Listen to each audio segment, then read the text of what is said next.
Welcome to the deep dive.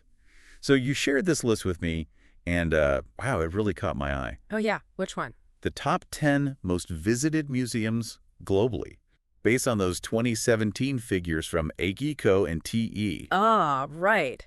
Yeah, those numbers are pretty staggering when you look at them all together. Exactly.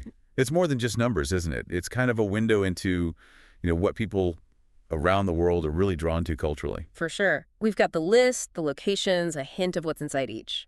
So our mission today, let's really dig into this. Why these specific places?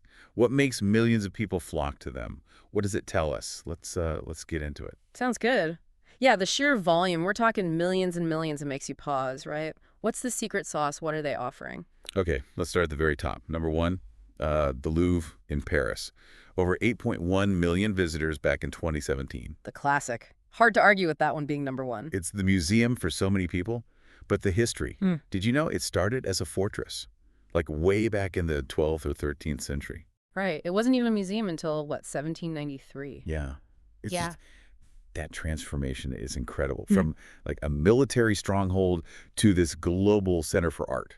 It really is. That history adds another layer, I think. It's not just the art, it's the building, the palace itself. Totally. And, well, obviously you have the Mona Lisa there. Ah, yes. The main event for many. Gotta wonder how many of those 8 million people are primarily there for her, that one painting. It's a huge factor, no doubt, a global icon. But, the collection around her is just immense, spans centuries, cultures. True. Maybe she's the gateway, the thing that gets people in the door, and then they discover everything else. It elevates the whole experience, perhaps, makes it a must-do. Yeah, that makes sense.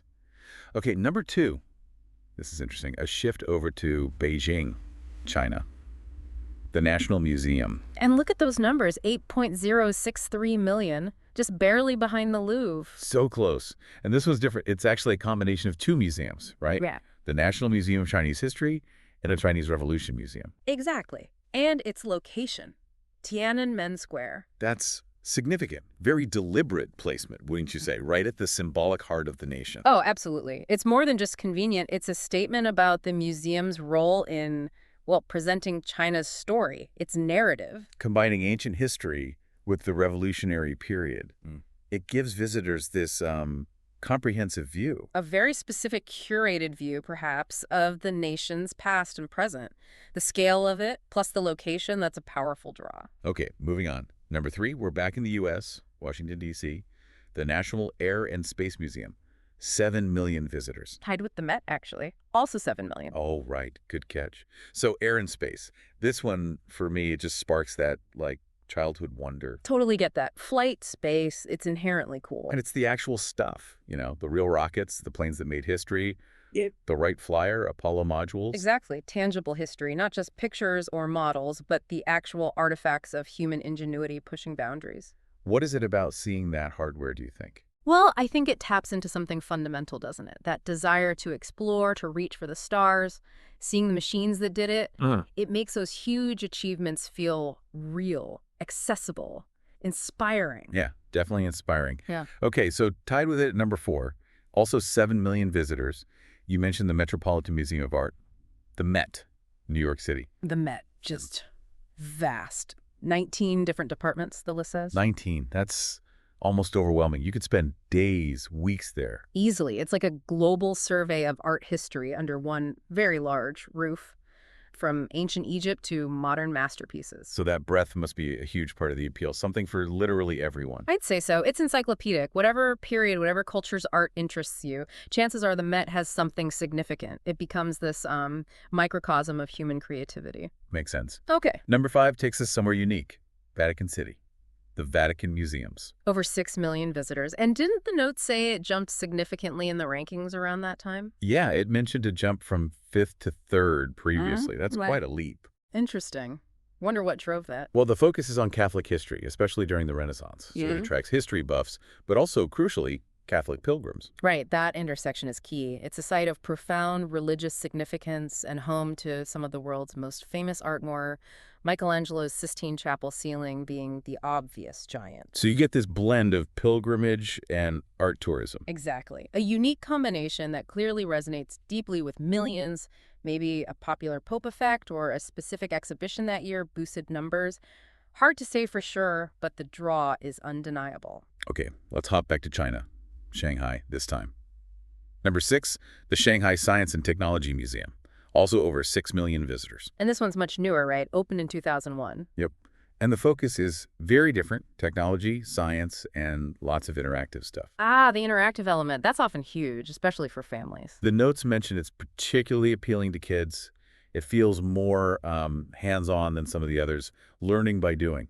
Absolutely. It reflects that global push towards, STEM, making science engaging and accessible. Its popularity shows there's a huge appetite for understanding technology, especially when it's presented in a fun, interactive way. It's about sparking curiosity. Definitely. Okay, number 7, we're back in D.C. again. The National Museum of Natural History. Another 6 million visitors. This is the one with the dinosaurs and the Hope Diamond. Right. Fauna, flora, giant fossils, minerals. And apparently it got a bit of a popularity boost from that movie. Night at the Museum. Yeah, I remember that. It's funny how pop culture can influence things. It really is. But even without the movie, I mean, giant dinosaur skeletons, who doesn't want to see that? Exactly. It taps into that fascination with the natural world, with the deep past of our planet. Seeing those fossils, the diversity of life, it's awe-inspiring. It connects us to something much bigger than ourselves, that primal curiosity again. Okay, number 8. Across the pond to London, England.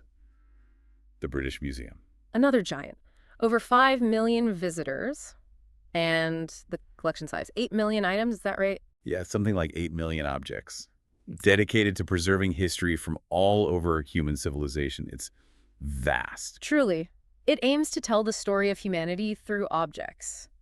Seeing artifacts from so many different cultures, side by side almost, it highlights connections, contrasts. It's a globally significant collection. The scale itself is a major draw. Definitely. Now, staying in London for number 9, but a very different vibe. The Tate Modern. Right, around 5.6 million visitors, all about modern and contemporary art. Yeah, hosting big exhibitions by well-known modern artists. It's about engaging with art that's, much more recent, often challenging. And housed in that amazing repurposed power station on the Thames. The building itself is part of the experience. Sure. Its popularity shows a real public interest in engaging with contemporary ideas, with art that reflects and questions the world we live in now. It provokes conversation. It does. Okay, and finally, number 10, rounding out the list. We're back in Washington, D.C. one more time. The National Gallery of Art. Over 5.2 million visitors in 2017. So that's 3 museums in the top 10 just in D.C. Yeah, that's quite a concentration, isn't it? It really highlights D.C. as a major, major cultural hub, not just political. Absolutely. You've got national history, art, science, space exploration, all within easy reach. It makes it an incredible, attractive destination if you're interested in museums, a sort of cultural tourism hotspot. So we've done the whirlwind tour. Yeah. Looking back at this top 10, what are the big takeaways for you? Any patterns jumping out? Well, a few things. First, the geography. You've got these major players in Europe, North America, and Asia, big cultural capitals represented. Okay. Second, the sheer variety. It's not just art museums, is it? You've got history, natural history, science, technology, suggesting people are drawn to a wide range of human knowledge and creativity. Good point. Not just one type of museum dominates. And third, just the consistency of those huge numbers, millions upon millions, year after year. It really speaks to the enduring appeal, the power of these institutions to, draw people in, educate, maybe inspire. Yeah, absolutely. Even just scratching the surface like this, you get a real sense of what captures the global imagination. These places are clearly more than just buildings with old stuff. They're alive. They're connecting with people on a massive scale. It makes you wonder, doesn't it? What do these numbers really tell us about, say, global priorities or just the role museums play today? Is it about education, entertainment, a shared experience? And maybe for everyone listening, which of these would you most want to visit? Or maybe there's one not even on this list that's your number one. What is it about that place that clicks for you? That's a great question to leave people with. What draws us in? What do we hope to find inside those walls? Something to think about.